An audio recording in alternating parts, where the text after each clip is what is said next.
I'm just walking down to see the tree lady and talk to her about this week's episode of Tree Lady Talks.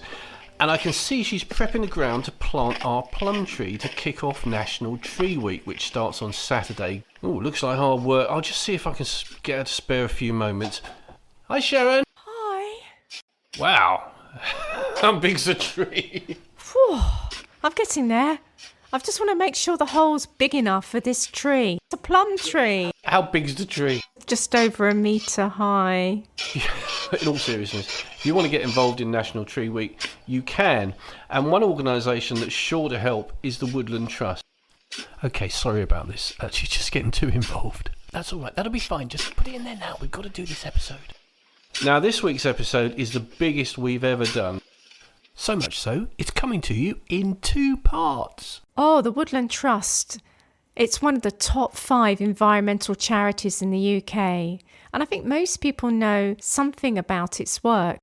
Once I started looking into it and we started talking to some people who work there, we wanted to go on speaking to more and more. I was just blown away by the size of the charity. Yes, it's extraordinary what they do. They plant and protect trees, and they protect woodlands.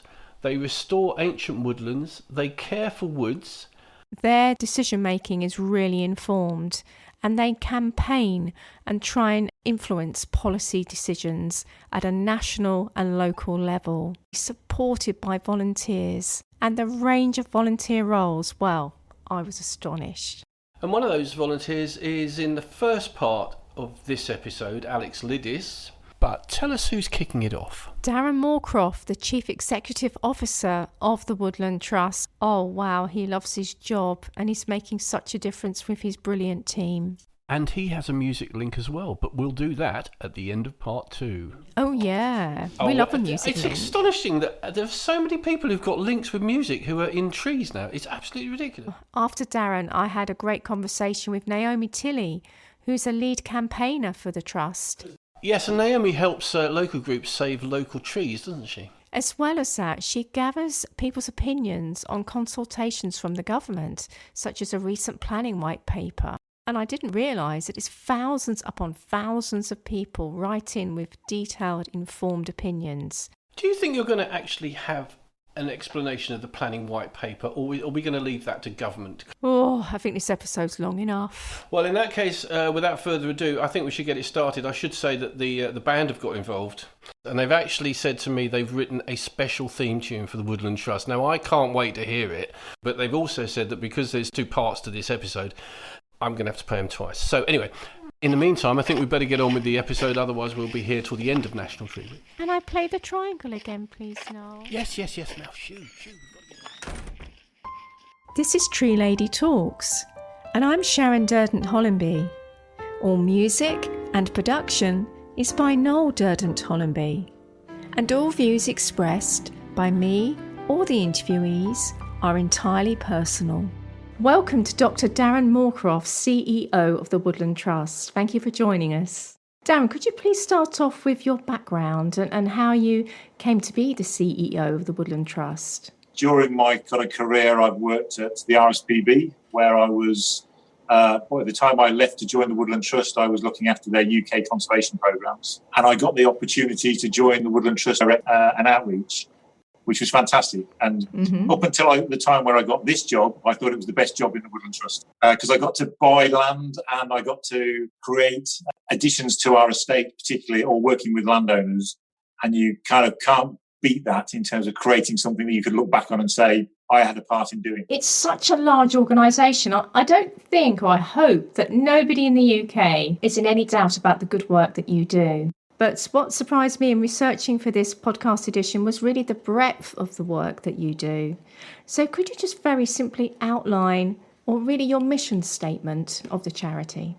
Okay, so I suppose in a sentence, it's to achieve a UK rich in native woods and trees for people and wildlife. And I suppose what that means is, as an organisation, we are looking to, particularly in this day and age, to tackle the sort of twin crises that we find ourselves facing as humanity of climate change and kind of catastrophic nature loss. And I think one of the great things that particularly native trees, and what I would say in our mission, it's about being rich in native trees, not exclusively in native trees. But what they do is they provide all of the benefits that you get from trees as a powerful weapon to fight climate change and to tackle nature loss, because they can host so many other species, and they can provide the clean air, they cleanse our water, and all of those jobs that everybody who's interested in trees knows what these things are do for us. You're a really large charity. You've got 500,000 members, is that right? We have over 500,000 members and supporters, so that support can range from being a kind of fully paid up regular member to helping us to campaign for positive change and a whole range of other activities as well. But it's a really kind of privilege for me as to be kind of CEO of such an organisation. We're the largest conservation woodland charity in the UK. We're one of what's classed as the big four conservation organisations. Mm-hmm. But I think unlike perhaps the others, we have a foot in both the kind of forestry camp and the conservation camp. Yes, and you have a very strong emphasis on how people can engage in woodlands at every level, simply walking through them or sponsoring, planting, looking at the conservation and the ecological value of those woods as well, which has really impressed me. So how many woods do you have? How many woods do you actually own as a charity? It's always a moving feast, but we have over 1,000 because we're acquiring and we also lease land as well to local communities as well. Because, as you say, one of the key drivers for the organisation is to kind of build on that intrinsic value that people have for woods and trees and give them an opportunity to be part of the solution themselves. I think one of the key things for us as an organisation is to do our work with people rather than for people.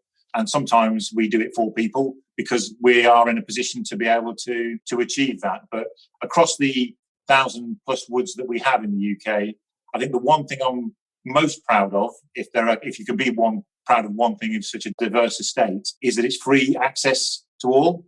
We recognise the benefits, particularly what we've seen during this year of 2020 and the COVID-19 pandemic. Under lockdown, people have been really valuing getting out into nature. And our estate has been open throughout that period. And by being free to access rather than having to pay, what we're not doing is we're not excluding anybody on their ability to pay. Because I'm firmly of the view that everybody deserves to enjoy the benefits of nature. And that's one of the things that the Woodland Trust is kind of as a cornerstone of its activity. Yes, that whole idea of green equity is so critical. And if people want to know where they can find one of your woods, you've got a map, haven't you, on your website? The website is a fantastic resource, actually, for a whole range of different things. But it tells you where our woods are, but also where some other woods as well. So, we have 1,000 plus across the UK, but there might be a wood close to you and it may not be a Woodland Trust wood. And what we're interested in is helping people to get out and enjoy the woods and trees. It doesn't necessarily have to be one of ours. We'd like it to be one of ours. We'd like people to support us. But actually, the cause is even bigger than the organisation. So in 2017, you launched a charter for trees, woods and people, which really chimes with what we've talked about so far. What are the key aims of the charter? I think it's really to give people an opportunity to be engaged, to have a voice and to think about how they can interact with woods and trees and come up with those solutions which are of their own making, not necessarily just simply saying, this is how you should interact with the woods and trees agenda. And I think it's been a fantastic way in which we've brought people into the club, for want of a better phrase. And it's one of those things as well that it doesn't explicitly have to be kind of Woodland Trust badged. It goes back to that point around, let's create an opportunity for people to engage, but then it's about then taking that on and working with it and delivering for the cause rather than necessarily looking to just simply grow the Woodland Trust. Yes, I really get a sense of that. Looking at the website, you've got some fantastic examples of different awards for different volunteers and the breadth of the roles that they carry out. It really feels like you are a charity that really listens to its members and to members of the public on really, so you learn together on how to achieve these sort of triple elements of trees for woods and wildlife and for people. I would say, one of the biggest risks that you can have in any organisation is if you think you know all the answers. We're an evidence-based organisation, so we look at the research that's done by ourselves and by others in formulating our policies and formulating our advice to individuals, to communities, to landowners. And in doing so, I think we get the best chance of the best success. But if we think that we actually have all the answers, then I think we'll be resting on our laurels and we'll probably be wrong. Yeah, that's the same with any organisation. So it's really heartening. And one of the shining examples of that is your work in Derbyshire with Mead Wood for young people. Tell us about how that's going and what it looks like on the ground. Well, I suppose this is one of those examples which, in terms of when I took over as Director of Estates and Outreach, if I look back on that time before coming CEO, it's one of the two things that I look back and think that's really important. And hopefully there was more than two things, but the first of it is the UK's first young people's forest, which is at the site at Mead. So this is taking an open cast mine, which has been kind of restored, and putting onto that and establishing about 250,000 trees and doing it with young people. It goes back to this point about actually creating a connection for people and giving them a role in tackling the climate and nature crisis in a very explicit way. And because of the nature of it being in an area where it was very heavily kind of mined, as a lot of mining communities there, quite a lot of the industries and roles and work has disappeared from those areas. And I think the value of nature in that context is even more heightened. So I look back on the decision we took to start this programme, and I think over the next decades to come, my hope is we'll see the individual youngsters who planted their trees on the young people's forest coming back, bringing their kids, and then playing a role, and then bringing their kids. And that's the great thing about the woods and trees business. It's a long-term business, and sometimes you don't see the fruits of your labour, but you kind of know that the legacy that you're creating is going to last for a very long time. I absolutely agree, and that's my own experience as well of planting woods in the late 80s and early 90s and taking my grown-up children to those. So, and if people want to know more about Mead Wood, they can actually listen to the Woodland Trust podcast with Adam Shaw, and there is an episode on that. But I think it just goes beyond listening to young people's ideas or volunteers' ideas and actually physically doing the work. There is something about the doing as well as the achieving, isn't there? About being outside, getting your hands dirty, social interaction maybe with people you wouldn't normally speak to, and actually confidence building, don't you think?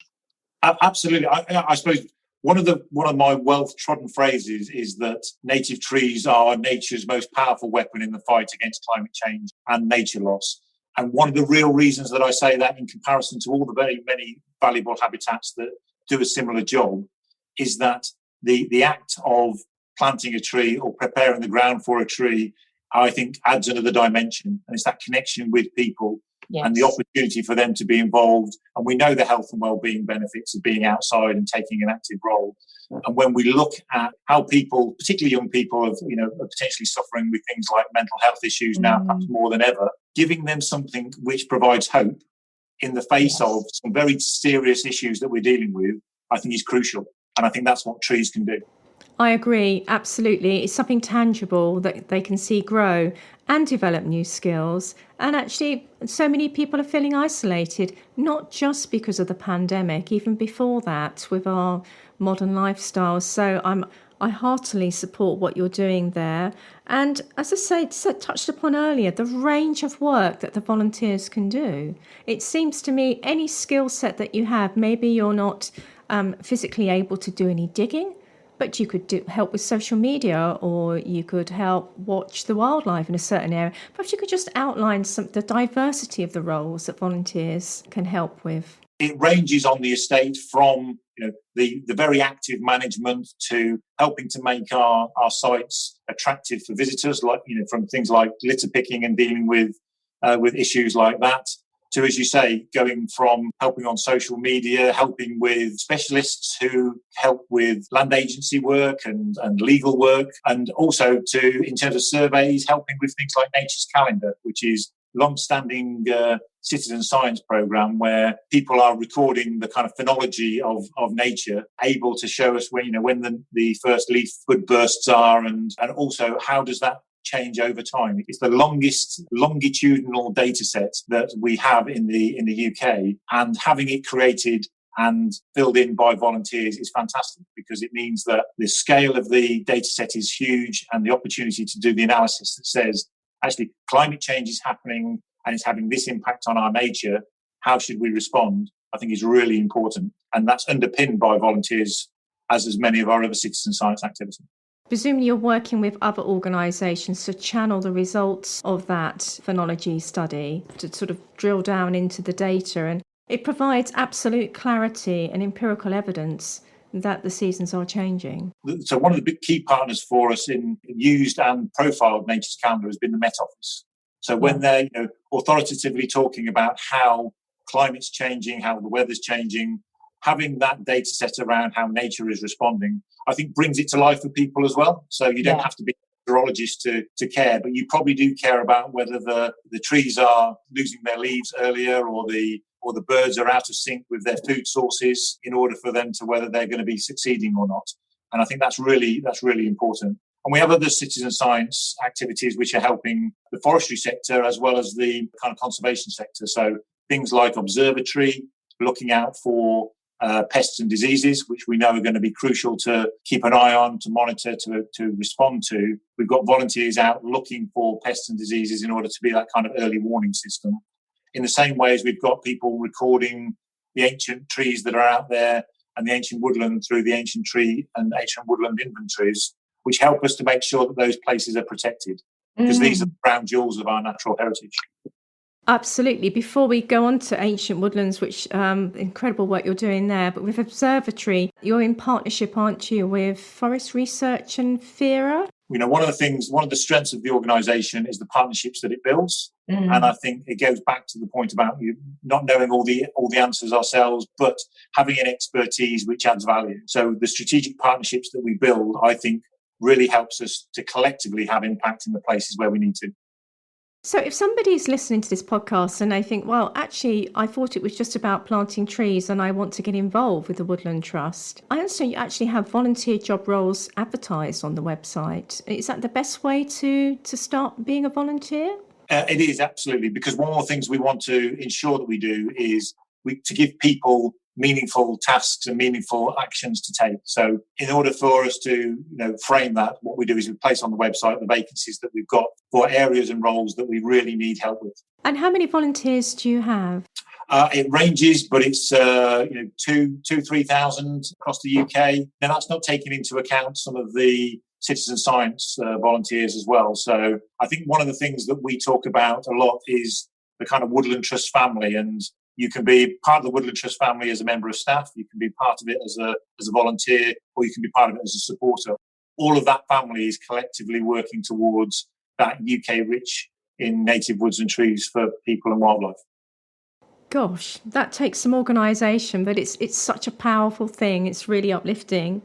One of the other areas of work that I'm most familiar with throughout my career is the work of the Ancient Tree Forum, which is part of the Woodland Trust. And again, the mapping on that is really great, where you're encouraged to plot an ancient or veteran tree. I think many listeners will be aware of what an ancient and veteran tree is and why they're absolutely critical to conserve. But what is your statement? What does the Woodland Trust do to really highlight their vulnerability and international importance? In terms of ancient woodland and ancient trees, I think, we are very clear that, these are the crown jewels of the natural world in the UK. We can't replace them. We are losing them. We are fighting as an organisation about 1,000 cases currently, the most that we've ever had to. And we see that loss is in stark contrast to the recognition that these places are the most biodiverse habitats in the UK, and they are capturing carbon at a time when we need our mature trees to capture carbon as well. So we're fighting in campaigning on a number of fronts. What the ancient woodland inventory does and the ancient tree inventory is pinpoint where these key places are, because if you don't know where they are, then it's very difficult to then protect them. And we're fighting very hard to make sure they're recognised in the planning system, because that planning system is the kind of first and last line of defence for our ancient woods and trees. And if that is detrimental and allows for unsustainable infrastructure or development, we could lose part of our natural heritage in a way which we'll never get back. Absolutely, it cannot be replaced. You cannot replace an ancient semi-natural woodland with the same number of trees. It's far, far more than that. And where are these threats coming from? And you say 1,000 ancient and semi-natural woodlands are under threat right now. The numbers are unbelievable. There will be the traditional sort of development, wanting to sort of cut them down and build on. You'll be aware of, your listeners will be aware of big infrastructure programs like HS2, where we're seeing 108 ancient woodlands under threat from that just one program of work.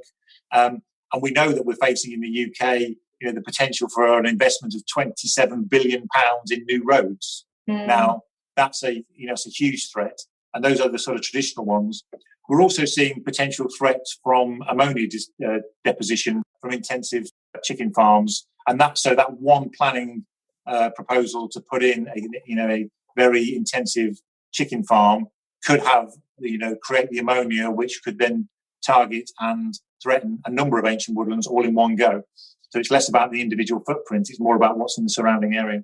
Yes, and the all-important, very large buffer that's needed, because it's all about soil health, really, isn't it? If you start mucking about the soil health and the mycorrhizae fungi and all the soil flora, then, it has a huge, huge impact. And I know that the Woodland Trust has responded to the recent white paper on planning reform, which we could probably talk about all day. But in the interest of time, we'll move on from that. So tell me about the big climate fight back. What form does that take? Well, I suppose we're in the second year of the Big Climate Fight Back, and I think it's a really important programme of work for us. It's we have announced this autumn that in the next 5 years we want to establish 50 million new trees in the UK by 2025. So, and to give you some context, since the Woodland Trust came into being in 1972, this planting season we will have hit our 50th millionth tree. So we're going to replicate what we've done since 1972 in the next 5 years.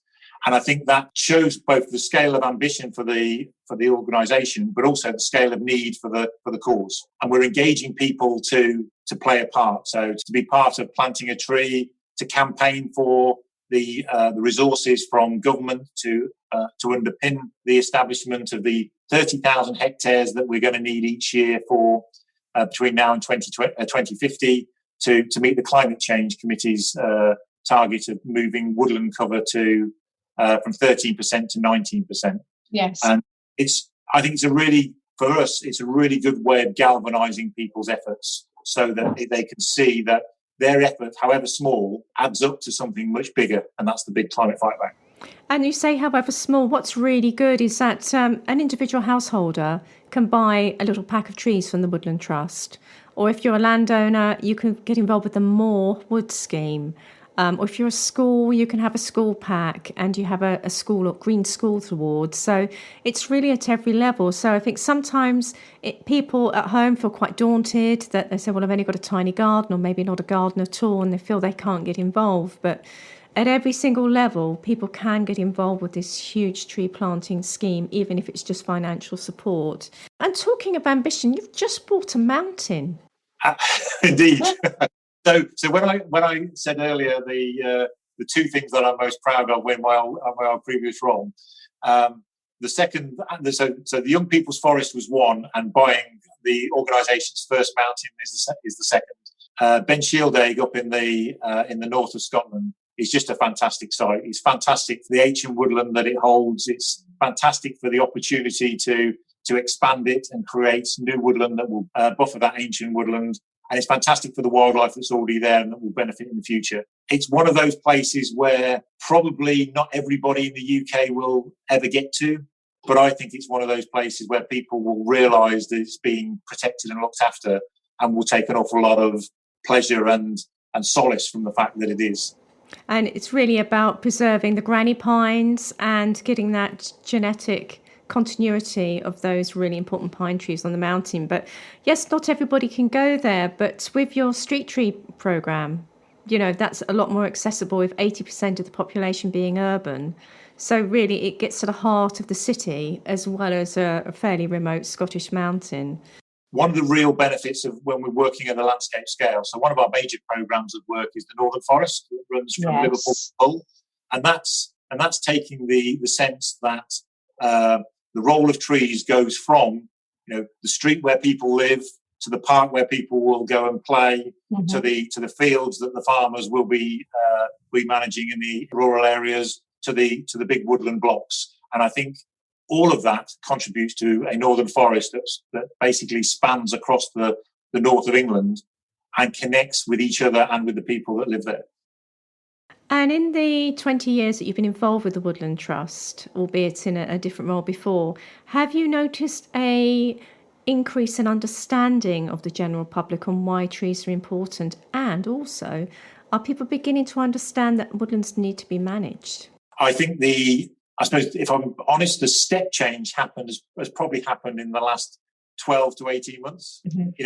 We saw at the end of 2019 that almost an arms race about tree planting for the government manifesto, or the political manifestos in the run-up to the general election. And that was all on the basis that people had gained a heightened awareness of climate change and the role that trees can play in tackling that. And I think that's only expanded and increased during this period that we've been through with dealing with the lockdown and pandemic. So I think there's been a gradual increase of understanding, but then I think there's been a big spike. And I think one of our key opportunities not to lose as a sector is to hold on to that and make sure that it carries us forward. I can talk about kind of riding the wave of public awareness. I think we have to shape that wave and make sure that it's delivering the kind of benefits that we know that our trees can, because as the big climate fight back says, every tree counts. It really does. So, Darren, can you provide some facts and figures about the Woodland Trust and how it works? So the organisation benefits from the support of a huge number of people giving a small amount of money. Our kind of annual sort of turnover and income is between 55, 60 million this year. We hope that to continue to grow. That allows us to do obviously all the good work that we can. So lots of individuals giving through their membership. We have income coming through legacies, because people obviously like to leave bequests through their will to create new woodlands or look after and protect woodlands that are special to them. And then we also have grants and charitable trusts supporting us, as well as corporate partners. Either we are operating through the Woodland Carbon Code, or through engagement with them to engage their employees in woodland and woodland management. And I think the diversity of that income stream is really important to us, because goats and tree people need it, rather than being in too great a degree by any one funding partner or funding stream. So I think it allows the organisation to be as good as it needs to be. Finally, what is your dream scenario? That's a challenging one. I think if you'd have asked me 12 months ago, I would have said it would be a government that recognised the value of trees and wanted to really upscale them in the landscape across all of what they do. So we're kind of there now. So my dream scenario in terms of what will the UK look like in 10, 20, 30 years' time, I think it will be a UK which has a really strong relationship with its woods and trees. It has a really strong relationship because they are close to people and they are delivering for wildlife. So it's good quality, it's well managed, it's really appreciated. As a dream scenario, if we get to that and the Woodland Trust can play a role, and hopefully I can play a small role personally, then I think that would be a fantastic dream to turn into a reality. Thank you. It's one we all share. Thank you so much for your time. You're welcome. Nice to talk to you. Welcome to Naomi Tilley. Hello. Thank you so much for joining us. No worries. Tell me a little bit about yourself, Naomi, and what your job entails. So I've been at the Trust for 2 years now, and I'm in the campaigning team, and I lead our policy and engagement campaigns. So it's my job to work with the government affairs team and the external affairs world and engage our supporters in what they're doing, and to enable supporter voices to have an impact and be heard on that by decision makers. It's been a really heightened year for trees and woodlands and policy makers. Perhaps you could just outline some of the policies that you've been looking at and responding to. One of the main policies that is really specifically on trees this year has been the England Tree Strategy, which is the document that will kind of define how we manage, look after, protect and create trees for the next 20 years. The government's writing it at the moment, and in the summer they consulted on it. So that was kind of one of the times we reached out to our supporters and asked them to share their views. It's our role to help those voices be heard and to enable their responses to the strategy consultation. So fingers crossed that will come to fruition and be a really, really strong strategy that really does deliver. We won't know now until the spring, I don't think. And how many people responded to you approximately? So we had 3,000 people who took part in that campaign, but what those 3,000 people did was write really detailed responses. So we've compiled them into a 400-page book, so quite like a novel of comments from our supporters, and we've made that into something beautiful that we've then posted to the key decision makers. Their decisions will impact what the actual strategy is like in the end. It's such a good idea, because I know that individual people can and no doubt have responded to the government paper, as well as other interested parties like the Institute of Charter Foresters and the Arboricultural Association.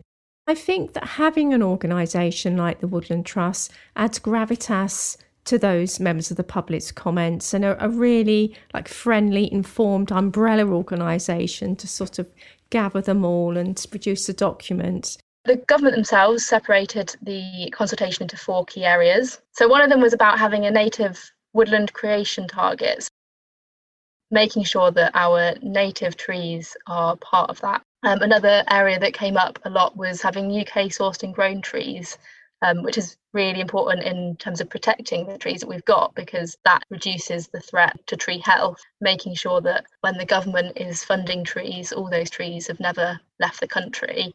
Mainland Britain, they sourced and grown here, which hopefully will reduce the impact of diseases like ash dieback. It stops them arriving in the country in the first place. Oh, it's such an important issue. I discussed that with John Tucker actually in another segment of this podcast. We need locally grown trees. And another really pertinent policy that you've had to look at, which is going to be incredibly important for the countryside and the townscape, is a planning paper. Were you involved with that at all as an organisation? In response to the coronavirus, really, the government is looking at how planning works in England again, and they've proposed a massive series of changes to how the planning system works. At the moment, those proposals haven't mentioned ancient woods and trees once, but actually we use the planning system day in and day out to protect woods and trees. Planning is such a hot topic, and as a charity, you really do enable community groups who are concerned about local planning applications. Planning applications are one of the main ways that we know that woods and trees are threatened when someone wants to put a development where our ancient woods or an ancient tree might be. Community groups often alert us to those, or individuals, and we've got volunteers that look through those applications for us and help identify where there are woods and trees under threat.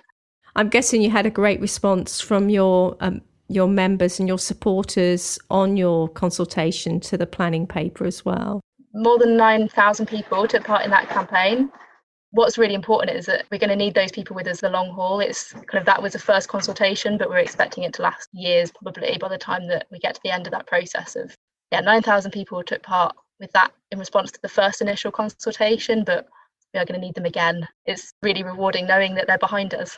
And it's so good to have that diversity of opinion as well, expressed differently by lots of different people thinking of their own point of view and distilling that into something powerful. But as well as these sort of national government consultations, I understand that you also get involved with local campaigns as well. Yeah, so another role that our threat detector volunteers do is find the local plans. So this is kind of the step before a planning application, when a council is thinking about how it's going to manage the area as a whole, and they submit local plans and they can consult on what those plans should be, help make sure that they aren't going to threaten ancient woodland further down the line, and that they're planned with trees and woods at the heart of them rather than being a secondary consideration. How do you actually support these community groups?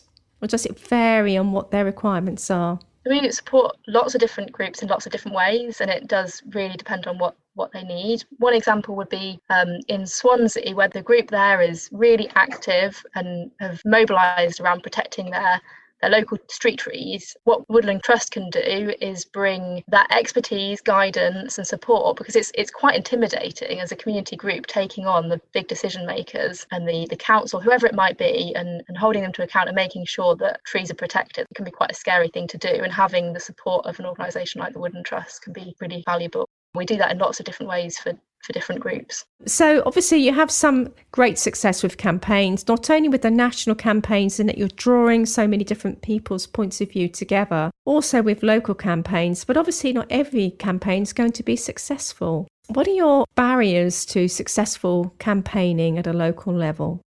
It's a really good question. I think that the barriers come in different shapes and sizes. I think people in positions of power in local government and national government have lots of different competing interests. Woods and trees aren't always at the top of that list.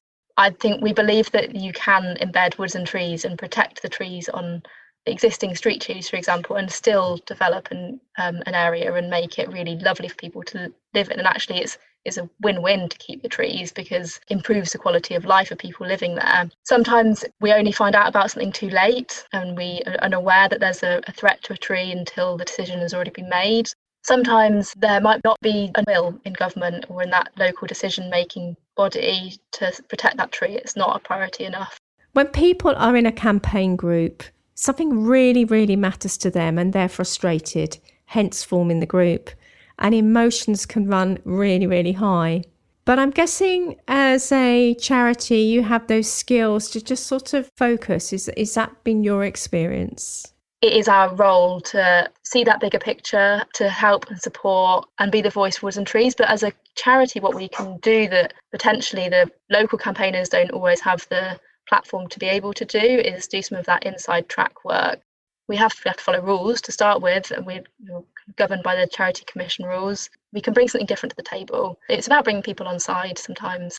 And I guess also as an NGO, you see many different types of campaigns, and you probably pick up some really good tips from some campaigns that you can pass on to others. So that method really, really worked in that situation, and you must therefore have a lot of expertise in-house. Yeah, absolutely. We're always learning. People on the ground, community groups are teaching us things all the time. But yeah, we're learning as much as they are half the time. There are 160,000 people who have taken a campaign action with us in the last 2 years. It's amazing to be supported by that many people. That's phenomenal. Do you see the role of campaigning growing and widening? And so you'll have more campaigns to fight?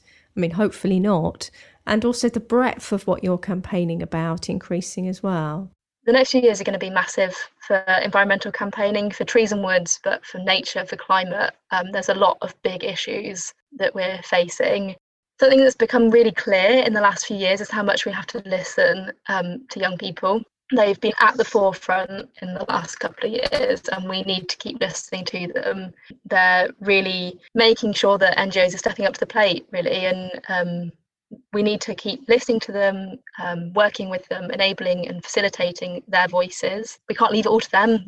It's not just down to young people, but they are certainly showing us the way. Who could have predicted the climate strikes? It's been so inspiring, hasn't it? It had to come from young people, and it's been amazing. Tell us about the power of the Tree of the Year and how that is also a campaign this year in England. So the Tree of the Year is a campaign we have been running for a number of years now, and it is an opportunity for the public to nominate their favourite trees. They're then shortlisted, and then the public vote on their top. So we shortlist 10 trees, and then the public vote. And the competition runs in England, Scotland, and Wales. And this year, the public voted for the Happy Man tree, which is a street tree in London. The decision has been made that it's going to be felled as part of a housing redevelopment. It's a really challenging case because in many ways the housing development is really groundbreaking. It has a lot of green space involved. It's high quality social housing, so it ticks a lot of boxes and is really needed for the area. But this tree was needing to be felled for this development, and it's broken the hearts of the community. It's noticed by children walking to school. It's a really, really valuable tree. It's gone on to win the hearts and minds of the country, and it's been voted for Tree of the Year for 2020. Council have said that had they known at the beginning, they could have designed the development differently. But now at this point, it would be too much of a delay to the development to redesign it and save the tree. It's an example of why we need trees to be incorporated into planning for redevelopment and development right from the start. They need to be right at the heart of everything that we're doing rather than an afterthought, because it's one tree, but it's a case that we see cases like it across the country all the time. It's a really good example of a lot of development work whereby if the right consultants, the right specialisms are instructed early in the process, such as ecologists and arboriculturalists and landscape architects, it can make a massive difference. And it's interesting to hear that tree could be saved. And we've got an earlier episode, the development special, where we have different specialisms talking about that. It's good to know that development near the Happy Man tree is going to be really a good quality development with lots of green space and trees. But it takes, a long time for trees to enter people's hearts and minds just because of their size. So a really interesting case. And I just wonder if anything's being done with the timber from that tree when it's felled. The Tree of the Year competition comes with a bit of a prize money award, which will, we hope, enable the local community there to celebrate that tree in the way that they choose. Something they could do with it if they felt that that's what they wanted to, was to use the timber to create a bench or something like that.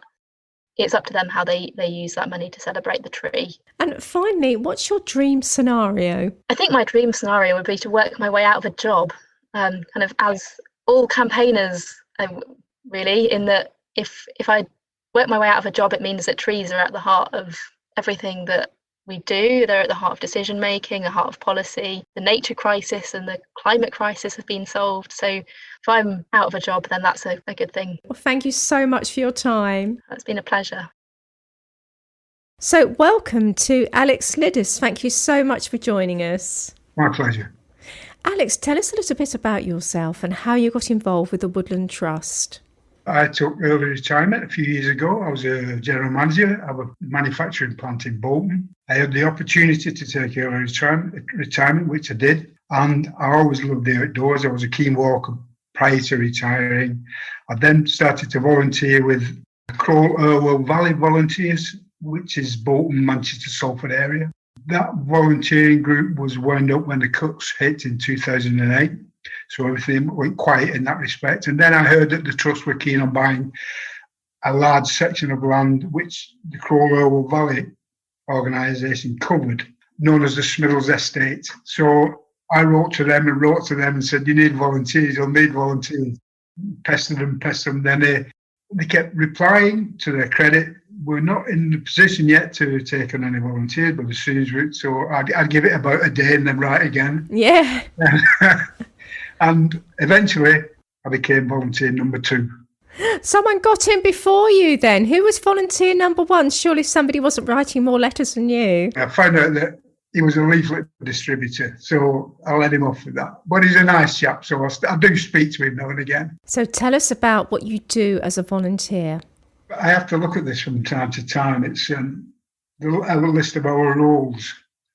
And these have grown over the 2 or 3 years that Trust has become established on the Smithers Estate, which is about 1,700 acres, 600 odd hectares. And it's an old area, popular around Bolton, Chorley, Wigan, Manchester area for walking and all sorts of other activities. But we, as a group of volunteers, cover Woodland Wicking Group, a woodland warden, an event volunteer, guided walk leader, and a practical group leader. Can I ask you a bit about the actual landscape itself? Is it all wooded, or is it a mixture of woodland and open ground? It's a mixture of woodland, heathland, valleys, gullies, rivers. It's beautiful. You should come and visit us. Oh, I will do, once we're allowed. Yes, I really do want to come up to the area because I just love that part of the country. One of the good aspects recently is the Woodland Trust built a new car park right on the estate. Prior to that was a small car park down just on the edge of Bolton, really. So this new car park, we do, just to give you some background, we perform stewarding duties at the weekends, and that's act as stewards just till it gets established. People are coming to visit the area from far and wide. Didn't know it existed. You know, from the sort of Liverpool area, North Lancashire, South Cheshire, that sort of area.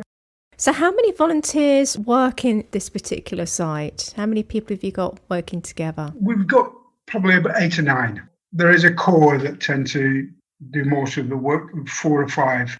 And myself, a couple of buddies of mine, Pete and Lawrence, we were all worked together in the Crowell Valley volunteers. So we moved on to the Woodland Trust.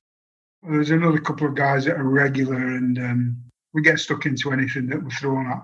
So you've been involved with this site for the Woodland Trust since 2015. How has the landscape changed in that time, or is it just maintained? Yeah, it is maintained. There are improvements of footpaths, fencing, basic infrastructure, but the biggest aspect that people notice more than anything is the number of trees that have been planted.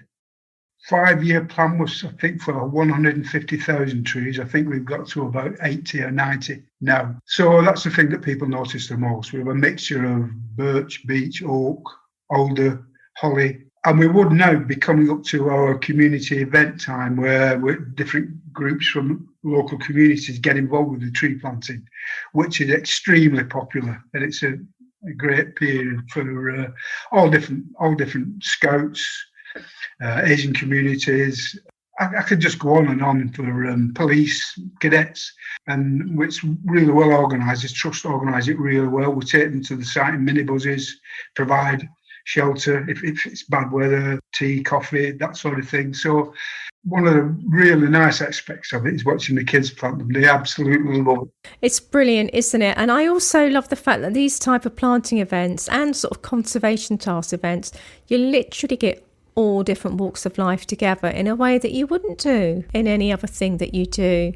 You get the sort of the old learning from the young and all sorts of different groups of people. It's absolutely heartwarming.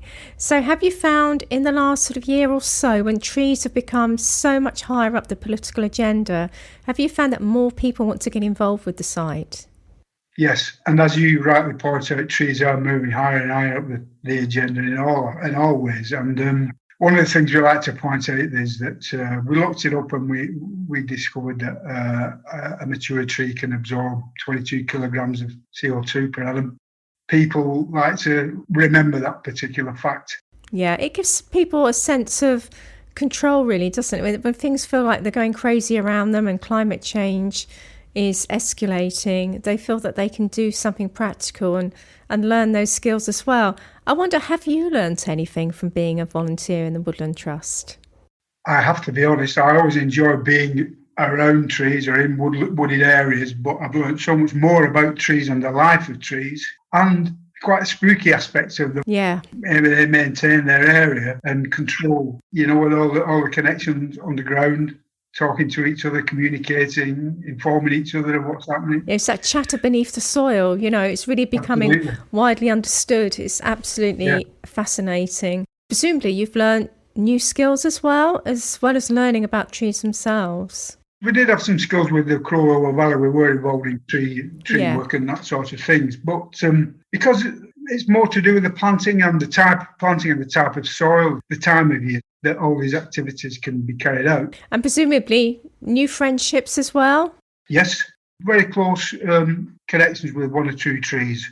Any problems with antisocial behaviour in the wood? One of our issues has always been camping. We don't allow it on the site because of the danger aspect of it, i.e. camping, fires, litter, that sort of thing. If we find people camping there, we will ask them to move on, and to be fair, they always have done. A couple of years ago, I don't know if you're aware, we had quite a big fire on the estate, and oh yes, I remember that. We use that as a tool to point out to people the dangers of camping on there, what can happen if a fire gets out of control. And that. Antisocial behaviour, not really, no. Camping is the biggest.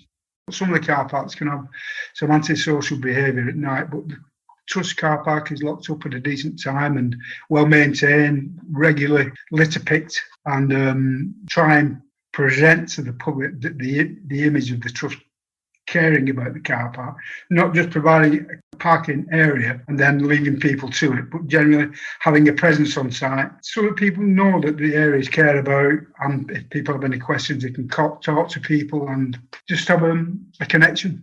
And so one of the things you talked about was the guided walks. Is that something that you personally get involved in?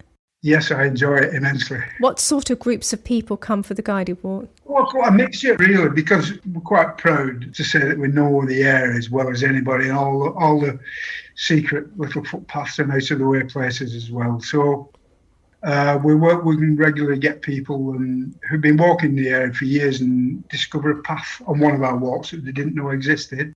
We do have an interest in local history, industrial, anecdotal, and general history of the area in terms of who first owned the estate. We also try to lay or put to one side some of the urban myths that have developed as well. Yeah, that's really good. The education of how to be in the countryside and the good it can do for us. So presumably you encourage other people to become a member and also volunteer for the Woodland Trust. We do because that's one of the things that we do we do regular patrols around the estate. Just to have a presence on there. People have any questions they want to discuss with the trust, or indeed complaints as well, which there are a number of. We have, I don't know how many, but lots of people have volunteered as a result of a conversation with us when they find out what the trust and how the Trust is always looking for volunteers and accommodating and welcoming to them. Well, you obviously absolutely love your experience of being a volunteer for the Woodland Trust, and It sounds like they really couldn't do without you. Volunteers like you are really integral to the success of running of the sites. How does it feel to be a volunteer for the Woodland Trust? How do they treat you? The Woodland Trust treats us extremely well. The Woodland Trust regularly let us know how much we're appreciated, the hours and time that people give to the Woodland Trust. We all know that it's appreciated and thankful for. The management in place at the moment is absolutely spot on. Alex, how can people get involved with the Woodland Trust? Well, via the website, they can get in touch locally. The office is based about a mile from where I live, in Smithills Hall in Bolton. The main avenue is contact a volunteer. If you see a volunteer on site, go to the Facebook page or the website, and all the information is on there. Fantastic. I want to retire now and be a volunteer for the Woodland Trust. I will do one day. Yes. Well, thank you so much, Alex, for your time. That's a great insight in being a volunteer. Thank you. Thank you. Nice to meet you as well. Listen to a tree lady talk. I do love the fact that Alex was the second volunteer. People like Alex are a total backbone of managing our conservation spaces. What a fantastic guy. Interesting what Naomi was saying about young people, because there is a link between what she was talking about comments she gets from young people. It leads into very nicely the comment that we're going to get from somebody representing a school, Olivia Ransom, who actually talks to the young people and hears what they say. And coming up in part 2 of Tree Lady Talks, the Woodland Trust special. John Tucker, Director of Woodland Outreach. Then we have David Rose, a farm ambassador from Farm Eco. Joe Coles, who leads the Woodland Trust urban programme in the UK. And finally, Olivia Ransom, a teacher at Poplar Farm School. Join us for part 2 of this Woodland Trust special, where you'll hear the Tree Lady Talks band perform their specially composed theme for the Woodland Trust. And you never know, if we get enough likes on Facebook, Sharon might even be featured playing the Count Basie part, the Triangle.